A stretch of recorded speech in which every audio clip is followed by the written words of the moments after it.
Hello and welcome to this channel. धोती सलवार की कटिंग और स्टिचिंग कैसे होती है तो चलिए जानते हैं इस वीडियो से। धोती सलवार बनाने के लिए मैंने 2.25 मीटर फैब्रिक का यूज किया है। फैब्रिक के एक साइड से सबसे पहले हमें बेल्ट की कटिंग कर लेनी है। बेल्ट की लंबाई मैंने 7 इंच रखी है, जिसमें 1.5 इंच ऊपर फोल्ड होगा और 1/2 इंच नीचे की तरफ सिलाई में आ जाएगा और 5 इंच की हमारी बेल्ट तैयार हो जाएगी। यहाँ पर फैब्रिक को आप इस तरह से फोल्ड करके देख सकते हैं कि आपकी बेल्ट की चौड़ाई इसमें कंप्लीट हो जाती है या नहीं। अगर कंप्लीट नहीं होती है तो पूरी सलवार कट करने के बाद इसमें कुछ फैब्रिक बच जाता है, जिसको हम बेल्ट में ऐड कर लेंगे। मेरी बेल्ट यहाँ पर कंप्लीट हो चुकी है। अब इस निशान से हमें इसे कट कर देना है। बेल्ट की कटिंग करने के बाद हमें सारे फैब्रिक को फोल्ड कर लेना है। फोल्ड करके इस तरह से हमें फैब्रिक को रख लेना है। ये हमारी ओपन वाली साइड है। इसके कोने से हमें फैब्रिक को उठाना है और दूसरे कोने पर जाके हमें इसे रख देना है इक्वली। फैब्रिक को हमें अच्छे से सेट कर लेना है। अब ये हमारा 4 फोल्ड फैब्रिक हो चुका है। फैब्रिक को सेट करने के लिए आप यहाँ पर पिन भी अटैच कर सकते हैं। मेरी तरफ सलवार की ओपन साइड है। फैब्रिक को हमने अच्छे से सेट करके रख लिया है। अब नीचे की तरफ से हम मोहरी पर निशान लगाएंगे। मैंने यहाँ पर 5.5 इंच पर निशान लगाया है।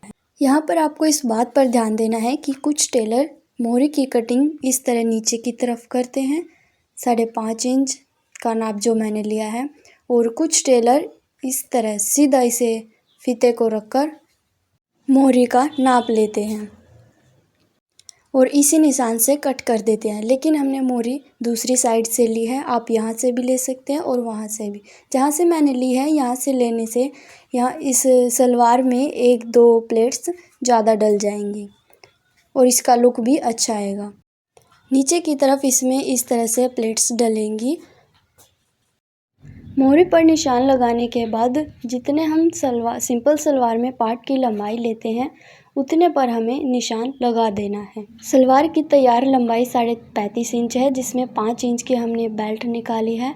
उसके बाद 30.5 इंच यहाँ पर बच जाता है।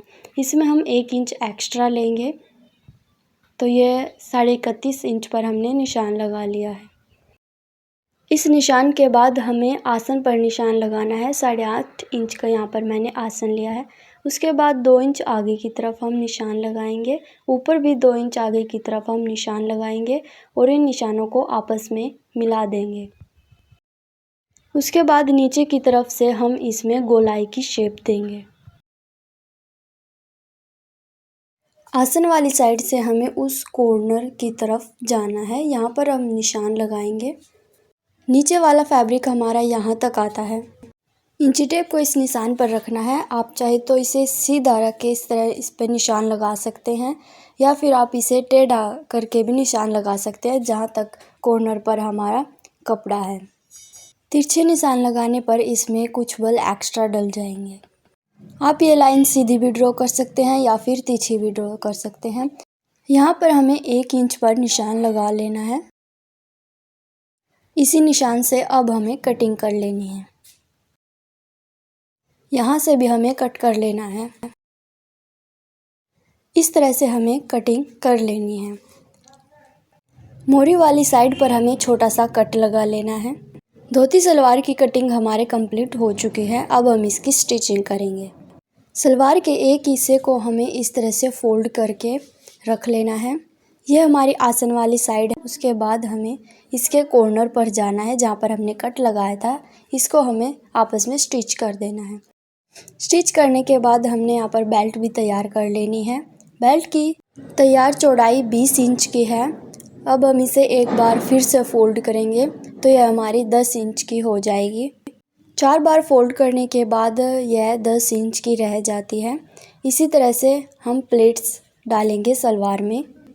ये हमारी आसन वाली साइड है और ये इसी के साथ ये हमारी कॉर्नर वाली साइड है। कॉर्नर की तरफ हम प्लेट्स डालना शुरू करेंगे। यहाँ से हमें फैब्रिक को उठाना है और कॉर्नर की तरफ हमें प्लेट्स डाल देनी है। कॉर्नर से आसन की तरफ हमारी 10 इंच की प्लेट्स डलेंगी। इसी तरह हमें दूसरी साइड भी प्लेट्स डाल लेनी है। प्लेट्स हमारी कॉर्नर की तरफ ही होंगी। वहाँ पर भी कॉर्नर से आसन तक हमें 10 इंच तक ही प्लेट्स डालनी है।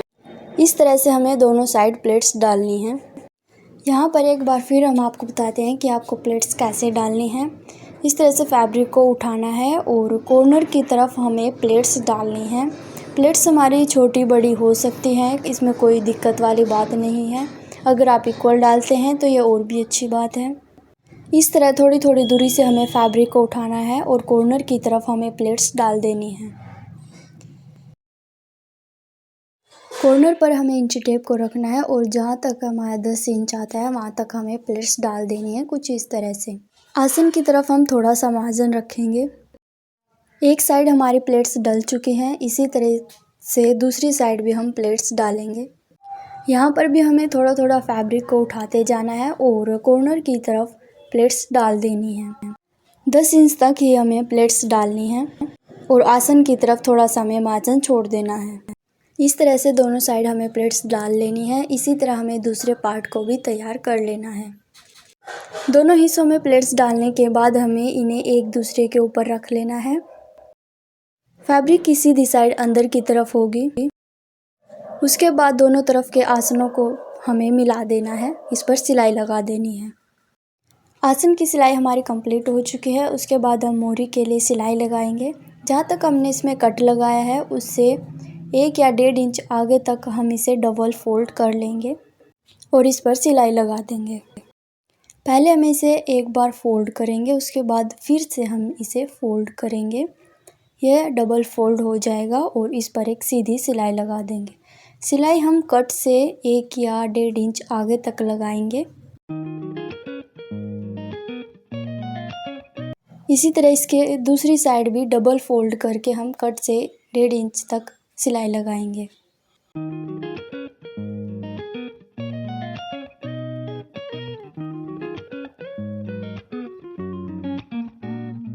बिल्कुल फिनिशिंग के साथ हमें यहाँ सिलाई लगानी है। उसके बाद कॉर्नर से हम फैब्रिक को इस तरह से सीधा मिलाएंगे और जहाँ तक हमारी मोरी का निशान है 5.5 इंच, वहाँ पर हम एक निशान लगाएंगे।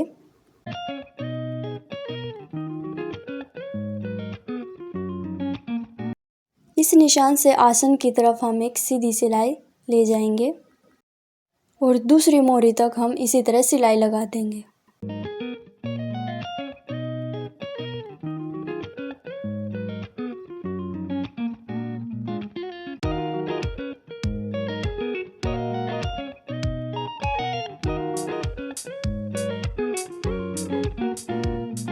दोनों आसनों को हमें आपस में मिला लेना है। आसन आगे पीछे नहीं होने चाहिए।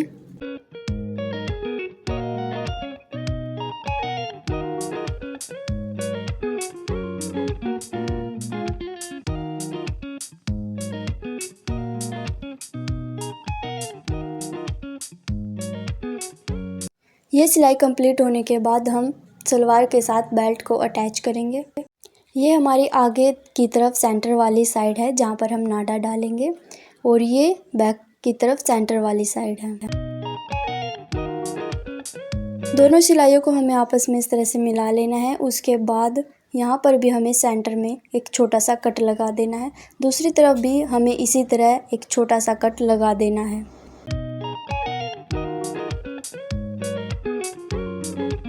इस सिलाई को हम इस सिलाई से मिलाएंगे और नीचे वाली सिलाई को हम इससे मिलाएंगे। उसके बाद सेंटर में जो कट लगाया था उसको हमें एक कॉर्नर के साथ मिलाना है। इसी तरह दूसरी तरफ जो हमने सेंटर में कट लगाया था उसको दूसरे कॉर्नर के साथ अटैच कर देना है। इसके चारों ओर हमें इसी तरह से सिलाई लगा लेनी है।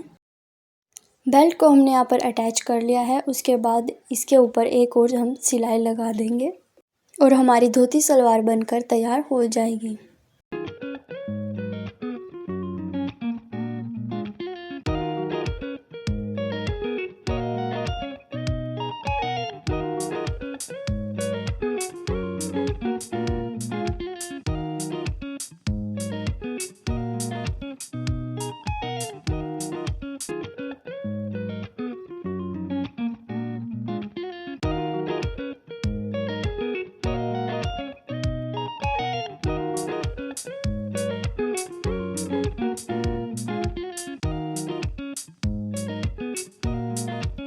यहाँ पर आप देख सकते हैं कि हमारी धोती सलवार बनकर बिल्कुल तैयार हो चुकी है। आपको इसका लुक कैसा लगा कमेंट बॉक्स में ज़रूर बताना।